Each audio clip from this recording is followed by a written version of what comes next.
نام سنا ہوگا محمود غزنوی اور ایاز کا، ان کا باہم محبت کا رشتہ بہت گہرا تھا۔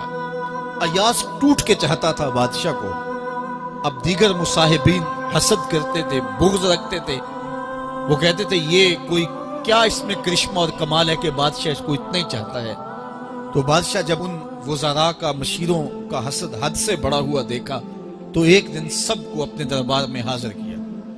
دربار میں ایک تالاب تھا، تو اس میں مٹھی بھر کے موتیوں کی پھینک دی اور ایک ایک وزیر کو کہا کہ یہ موتی نکال کے لاؤ، اور یہ خیال کرنا کہ تمہارا لباس بھی، تمہارا بدن بھی نہیں بھیگنا چاہیے۔ تو سب نے کہا کہ یہ عجیب بات ہے کہ حوض کی تہہ سے موتی نکال کے لائیں اور لباس بھی نہ بھیگے اور بدن بھی نہ بھیگے، یہ تو لازمی ہوگا۔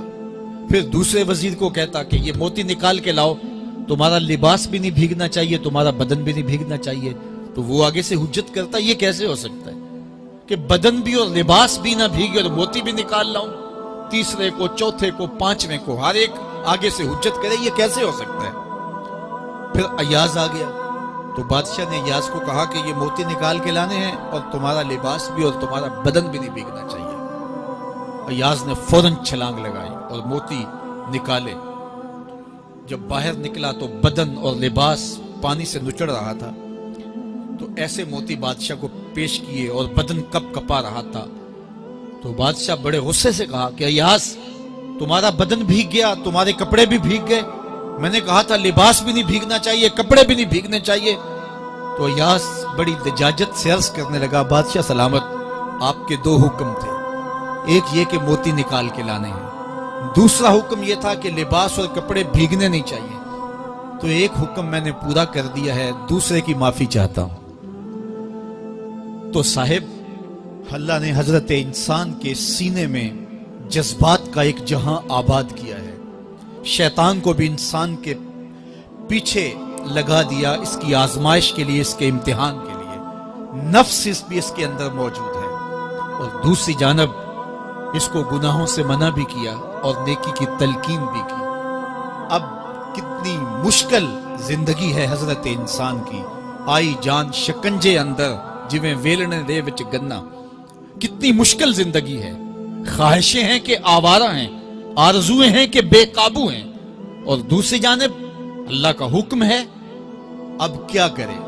تو گناہ کرنے کے بعد پھر اللہ کے حضور توبہ کر لے، جو ممرزد ہو جائے تو اس پر اکڑے نہ اور اس پہ مصر نہ رہے، اس پہ اصرار نہ کرے، بلکہ فوراً اللہ کے حضور توبہ کرے۔ گناہ کرنے کے بعد بندہ جب توبہ کرتا ہے، التائب من الذنب کمن لا ذنب لہ، تو وہ ایسے ہوتا ہے جس طرح اس نے گناہ کیا ہوا ہی نہیں۔ بندہ 100 بار گناہ کر کے توبہ کرے، اللہ 100 بار معاف فرما دے۔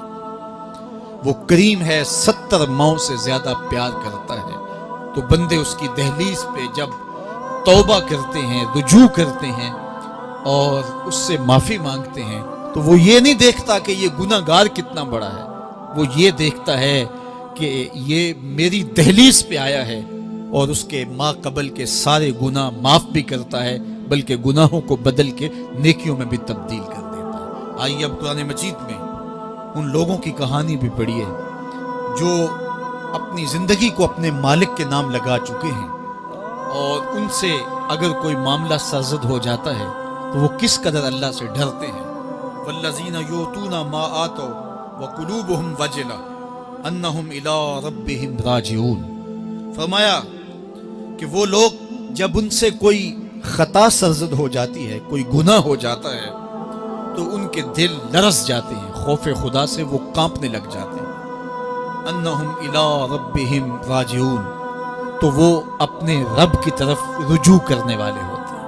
اگر ان سے کبھی کوئی گناہ سرزد ہو جائے، ان سے کوئی غلطی سرزد ہو جائے، تو پھر اس پہ ضد نہیں کرتے، اس پر مصر نہیں ہو جاتے، اس پر حجتیں اور دلیلیں نہیں لاتے، بلکہ وہ کیا کرتے ہیں؟ فوراً اللہ کے حضور رجوع کرتے ہیں اور معافی مانگتے ہیں۔ اور اللہ کو یہ بہت پسند ہے کہ کوئی مجھ سے معافی مانگے، اور اللہ انہیں معاف کر دیتا ہے۔ اللہ اکبر۔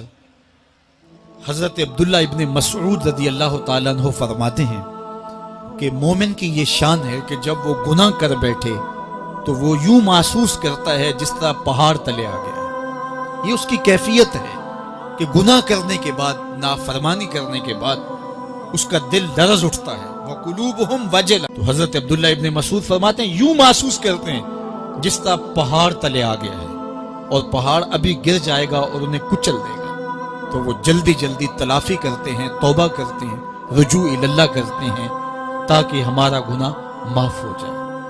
اور منافق کی مثال بھی بیان کی گئی. جب وہ گناہ کرتا ہے تو یوں محسوس کرتا ہے جیسے بدن پہ مکھی بیٹھی تھی، ہلکے اشارے سے اڑا دی. سویر سے لے کر شام تک کتنی بار ہم اپنے بدن پہ بیٹھی مکھیاں اڑا دیتے ہیں اور ہمیں شام کو یاد بھی نہیں ہوتا کہ یہ عمل ہم نے کتنی بار کیا ہے. میں اور آپ اپنے اندر اتر کر کے دیکھ سکتے ہیں ہماری کیفیت باطن کیا ہے.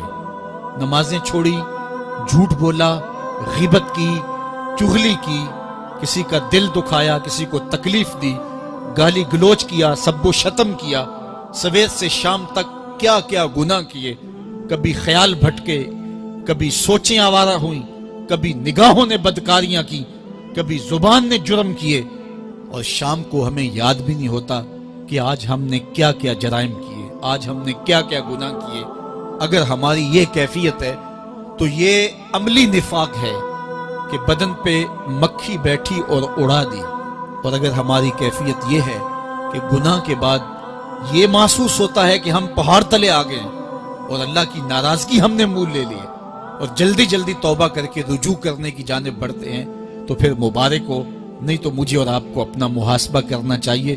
ہمارے دلوں پر زنگ چڑھ گئے ہیں اور ہماری کیفیت یہ ہو گئی ہے کہ گناہ کرنے کے بعد بھی ہم ڈٹے رہتے ہیں. جبکہ زندگی اصحاب رسول کی دیکھیے ان سے بھی کبھی کوئی خطا سرزد ہو جاتی تو وہ فوراً اس گناہ کی تلافی کے لیے حضور کی بارگاہ میں حاضر ہو جاتے. حضرت ابو لبابہ رضی اللہ تعالیٰ عنہ نے اپنے آپ کو مسجد نبوی ہوا تو پھر حضور کے ہاتھوں سے اپنے آپ کو انہوں نے کھلوایا.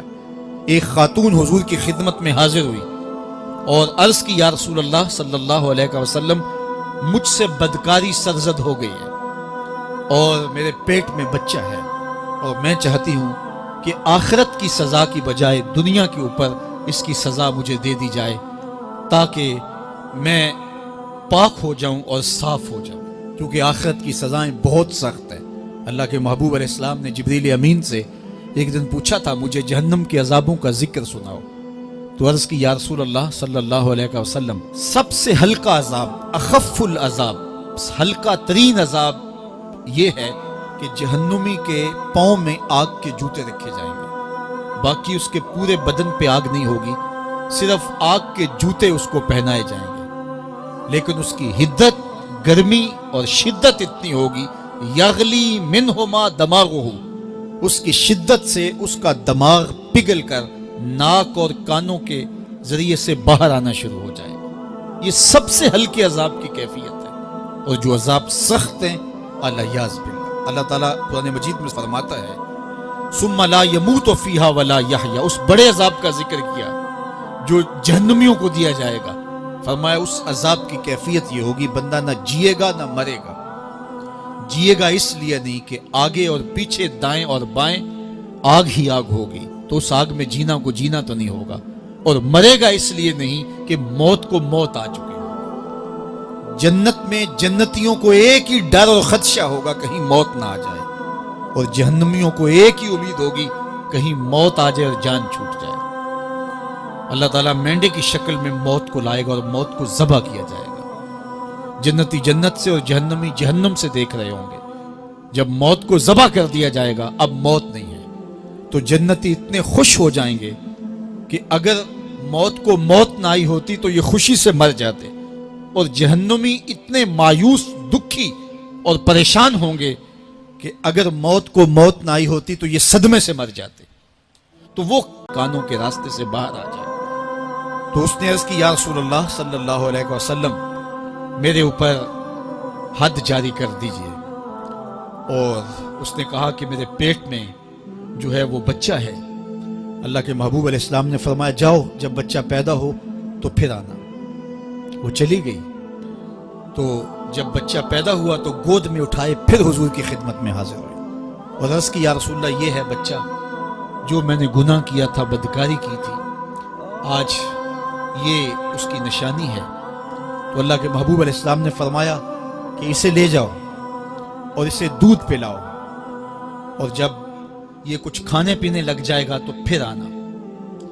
تو تھوڑی دیر کے بعد، کچھ دنوں کے بعد وہ دوبارہ حاضر ہوئی اور اس نے اس بچے کے ہاتھ میں روٹی کا ٹکڑا دیا ہوا تھا، اور عرض کی یا رسول اللہ دیکھ لیجئے اب یہ روٹی کھانے لگ گیا ہے۔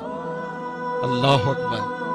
تو اللہ کے محبوب نے فرمایا انہیں لے جاؤ اور جا کے انہیں سنسار کر دو۔ اس کی یہ حد بنتی تھی، اس کو سنسار کیا اور اس نے خود یہ سزا اپنے لیے قبول کی۔ مائز ابن مالک اسلمی عرض کی یا رسول اللہ طہرنی، مجھے پاک کر دیجئے۔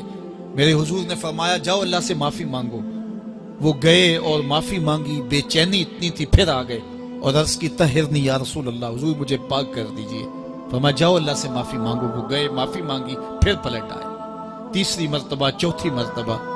آقا کریم نے فرمایا فیما اطہرک، تمہیں کہا اللہ سے معافی مانگو، کریم ہے معاف کر دے گا، تم پھر پلٹ آتے ہو، تمہیں کس جرم سے پاک کروں؟ قال من الزنا، عرض کی مجھ سے بدکاری ہو گئی ہے اور میں چاہتا ہوں کہ دنیا پر فارغ ہو جاؤں۔ حضور نے فرمایا کہ اس کا توازن عقلی تو ٹھیک ہے، عرض کی حضور صحیح الحواس ہے۔ کہا کہ یہ نشے میں تو نہیں کہہ رہا، کسی نے اٹھ کے منہ سونگا، کہا حضور ایسی بات بھی نہیں ہے۔ فرمایا تم سوچ لو کیا کہہ رہے ہو؟ کہا حضور جو میں کہہ رہا ہوں وہ سچ کہہ رہا ہوں، مجھ سے گناہ سرزد ہو گیا اور میں چاہتا ہوں کہ دنیا پر ہی فارغ ہو جاؤں۔ اللہ کے محبوب علیہ السلام نے فرمایا کہ انہیں سنسار کر دو۔ مائز ابن مالک اسلمی کو سنسار کر دیا گیا۔ جب ان کا جنازہ اٹھا تو حضور بھی جنازے کے جلوس میں تھے۔ کسی کی زبان سے نکلا لو مائز نے گناہ کیا تھا، بس یہ بات سننے کی دیر تھی، اللہ کے محبوب کے چہرے پہ جلال آ گیا۔ فرمایا خبردار اگر کسی نے میرے مائز پہ بات کی، میرے مائز نے ایسی سچی توبہ کی ہے اگر روئے زمین کے تمام مسلمانوں میں بانٹ دی جائے لکفاہم، سب کی مغفرت ہو جائے، کہ انہوں نے اپنے آپ کو خود پیش کیا ہے۔ اب مائز ابن مالک کا جنازہ اللہ کے رسول نے خود پڑھایا، بلکہ مسلم کتاب الحدود میں ہے کہ ان کے جنازے کے دوسرے دن یا تیسرے دن حضور ان کے ہاں تشریف لے گئے، اور جب آقا گئے وہم جلوسن، تو لوگ وہاں بیٹھے ہوئے تھے، تو یقین کیجئے کہ یہ وہ لوگ تھے کہ جن سے کبھی کوئی گناہ سرزد ہو جاتا تو وہ جلد توبہ کرتے، اور اس کی بڑی سے بڑی حد اور سزا بھی ہوتی تو وہ بھی کاٹنے کے لیے تیار ہو جاتے۔ میں اور آپ دیکھیں کہ ہماری زندگی میں اگر گناہ ہیں اور ہمیں سچی توبہ کی توفیق بھی نصیب نہیں ہے تو پھر ہم سوچ لیں کہ ہم کہاں کھڑے ہیں۔ دیکھیے اللہ دلوں کے بھید جانتا ہے۔ سچی توبہ یہ ہے کہ جو کیے پر ندامت ہو اور آئندہ نہ کرنے کا عزم مصمم ہو، پکا ارادہ ہو کہ یہ گناہ زندگی میں دوبارہ نہیں کروں گا۔ الگ بات ہے کہ پھر دوبارہ اس سے سرزد ہو جائے، لیکن جب وہ توبہ کر رہا ہو تو اس وقت اس کا پختہ عزم ہو اور اس کے دل کے کسی گوشے میں نہ ہو کہ چلو میں توبہ کر لیتا ہوں اور پھر ہو گیا تو پھر کر لوں گا۔ پکا عزم ہو کہ دوبارہ یہ گناہ نہیں کروں گا۔ اور اگر زبان سے توبہ توبہ کر رہا ہو اور دل میں ہو کہ ٹھیک ہے یہ تو صبح بھی مجھ سے عمل بد سرزد ہونا ہے، تو اللہ تعالیٰ سے یہ مذاق کرنے والی بات ہے، اور اللہ تعالیٰ سے جو مذاق کرتا ہے وہ کہاں کھڑا ہے وہ خود سوچ لے۔ وہ کیا کسی نے کہا تھا کہ توبہ کی، پھر توبہ کر کے توڑ دی، میری اس توبہ پہ توبہ کر اٹھی۔ تو ایسی توبہ نہیں ہے کہ جو رسماً کسی مجلس میں چلے گئے، کسی اجتماع میں چلے گئے تو سب لوگوں نے توبہ کی تو وہ بھی توبہ کرتا رہا، لیکن اس کا عزم مصمم پختہ ارادہ نہیں تھا گناہوں کو چھوڑنے کا، تو یہ توبہ نہیں، یہ مذاق ہے۔ اس لیے اللہ کے حضور سچی توبہ یہ ہے کہ ما قبل کے گناہوں سے ندامت پیدا ہو جائے اور سچے دل سے ارادہ کیا جائے، پختہ عزم کیا جائے کہ دوبارہ میں یہ گناہ نہیں کروں گا۔ یہ الگ بات ہے کچھ عرصے بعد اس سے پھر سرزد ہو جائے، پھر وہ گناہ ہو جائے تو پھر وہ پکی توبہ کرے، تو 100 بار بھی گناہ کرے گا، 100 بار بھی توبہ کرے گا، اللہ 100 بار قبول کرے گا۔